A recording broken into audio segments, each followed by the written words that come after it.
Assalamu alaikum students. Today we are going to discuss the typical properties of solid state. So first of all, what is solid? You know, solid is a third state of matter that has definite shape and definite volume.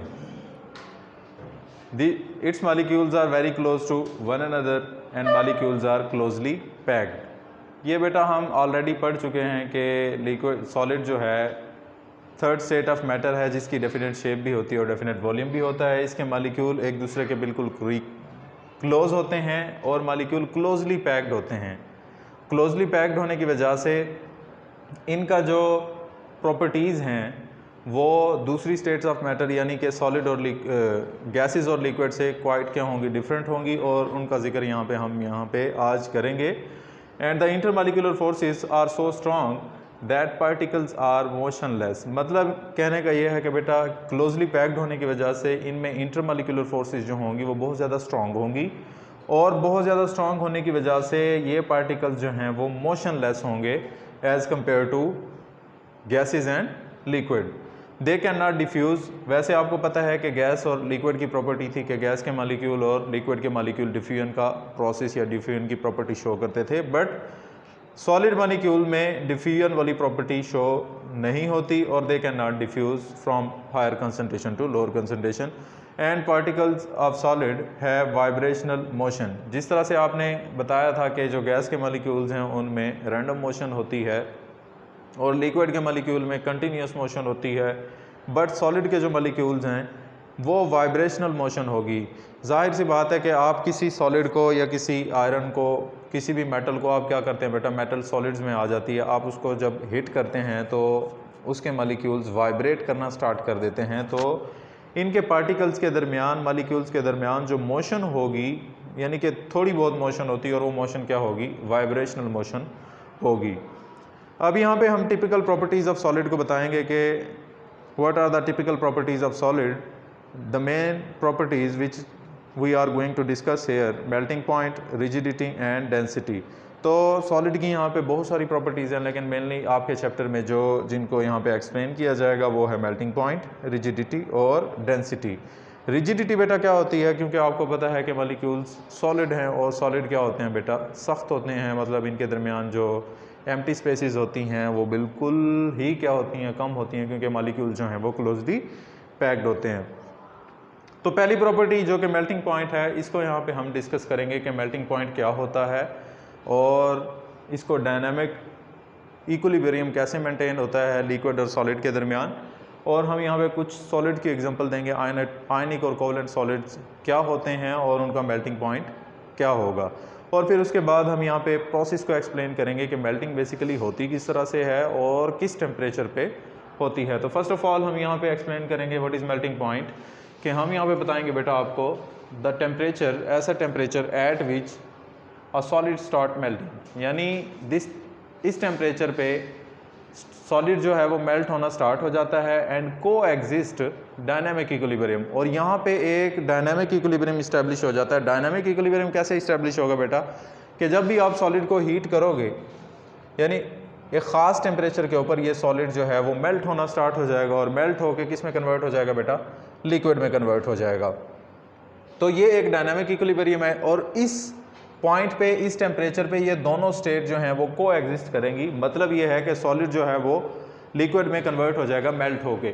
और यही definition है, the temperature at which a solid start melting and coexist in dynamic equilibrium with liquid. यानी ये जो dynamic equilibrium होगा solid का किसके साथ होगा बेटा, लिक्विड के साथ होगा, इज कॉल्ड मेल्टिंग पॉइंट।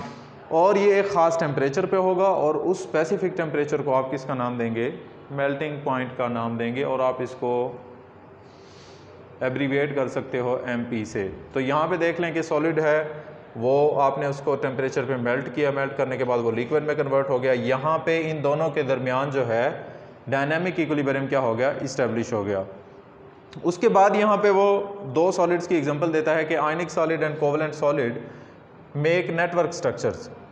जो आपके पास आयनिक सॉलिड होंगे और कोवलेंट सॉलिड होंगे वो नेटवर्क स्ट्रक्चर्स बनाएंगे। और नेटवर्क स्ट्रक्चर यहाँ पे मैंने आपको एग्जांपल दी है कि ये आपके सामने एक आयनिक सॉलिड है जो कि सोडियम क्लोराइड यानी जो टेबल साल्ट है NaCl का है, और इसको आप फेज सेंटर्ड क्यूबिक क्रिस्टल का नाम देते हैं क्योंकि ये क्रिस्टल बनाते हैं और नेटवर्क बनाते हैं। तो ये नेटवर्क स्ट्रक्चर की फॉर्म में आपको आयनिक सॉलिड भी मिलेंगे और कोवलेंट सॉलिड भी मिलेंगे। तो इनके नेटवर्क स्ट्रक्चर होने की वजह से मॉलिक्यूल देखेंगे कि बहुत ज़्यादा क्लोजली पैक्ड होते हैं, और इस वजह से इन आयनिक सॉलिड का और कोवलेंट सॉलिड का बहुत ज़्यादा यानी वेरी हाई मेल्टिंग पॉइंट हो गया। उसके बाद हम बताएंगे कि प्रोसेस ऑफ मेल्टिंग होती किस तरह से है। आपको मैंने पहले ही बता दिया था कि particles of solid possesses vibrational kinetic energy. इनके दरमियान जो काइनेटिक एनर्जी होगी बेटा कौन सी होगी? वाइब्रेशनल काइनेटिक एनर्जी होगी। और जब आप एक सॉलिड को क्या करोगे? हीट करोगे, their vibrational kinetic energy increase. जाहिर सी बात है कि जब भी आप किसी भी चीज़ को हीट करते हो तो उसके मॉलिक्यूल्स और उसके पार्टिकल्स जो हैं उनके दरमियान जो मोशन होगी वो इंक्रीज़ हो जाएगी, तो वाइब्रेशनल काइनेटिक एनर्जी इनकी इंक्रीज़ होगी। अगर हम इस हीट को कंटिन्यूसली सप्लाई करते रहे, if this heat is continuously supplied then a stage reaches, एक फिर स्टेज आएगी और वो स्टेज क्या होगी? इसकी मेल्टिंग पॉइंट का नाम देंगे, और वो स्टेज जो है एक स्पेसिफिक टेम्परेचर पे होगी। और यहाँ पे इन्होंने बताया हुआ भी है कि a stage reaches particle leave their fix position. वैसे तो लिक्विड के सॉलिड के जो मॉलिक्यूल आपको मैंने बताया कि वो क्या होते हैं? क्लोजली पैक्ड होते हैं, बहुत ज़्यादा एक दूसरे के करीब होंगे इस तरह से, और मतलब इनके दरमियान as compare to gases empty spaces जो हैं वो ना होने के बराबर होंगी। और जब भी आप इसको नीचे से हीट करेंगे तो इनके दरमियान जो इंटरमॉलिक्यूलर फोर्सेस हैं वो ब्रेक डाउन होंगी, और ये अपनी जो फिक्स पोजीशन है वो क्या कर देंगे? लीव कर देंगे। जब ये अपनी फिक्स पोजीशन लीव करेंगे तो आपके पास जो सॉलिड है बेटा वो मेल्ट होना क्या हो जाएगा? स्टार्ट हो जाएगा, और मेल्ट होकर किस में कन्वर्ट हो जाएगा? लिक्विड में कन्वर्ट हो जाएगा, और डायनामिक इक्विलिब्रियम इस्टेब्लिश हो जाएगा, जहाँ पे ये दोनों स्टेट सॉलिड और लिक्विड जो है वो एट द सेम टाइम या साइमल्टेनियसली क्या करेंगी? को एग्जिस्ट करेंगी। A stage reaches particle leave their fix position, अपनी फिक्स पोजीशन ये लीव कर देते हैं एंड बिकम मोबाइल, और ये मूवमेंट स्टार्ट कर देंगे। मतलब कहने का ये है कि जब आप इसको कंटिन्यूसली हीट करेंगे तो ये अपनी पोजीशन छोड़ना स्टार्ट कर देंगे और क्या हो जाते हैं बेटा? मोबाइल हो जाते हैं। मोबाइल का मतलब है कि ये मूव करना स्टार्ट कर देते हैं, और इसी टेम्परेचर को आप at this temperature solid melt, और यहाँ पे सॉलिड जो है वो मेल्ट होना स्टार्ट हो जाता है, और उसी को आप मेल्टिंग पॉइंट का नाम देंगे। ये हमारा आज का लेक्चर था जो कि हमने सॉलिड के मेल्टिंग पॉइंट को एक्सप्लेन किया। जो हमारा नेक्स्ट लेक्चर होगा हम सॉलिड की एक नेक्स्ट प्रॉपर्टी को क्या करेंगे? एक्सप्लेन करेंगे, जो कि रिजिडिटी और डेंसिटी होगी। अब तक के लिए अल्लाह हाफिज़।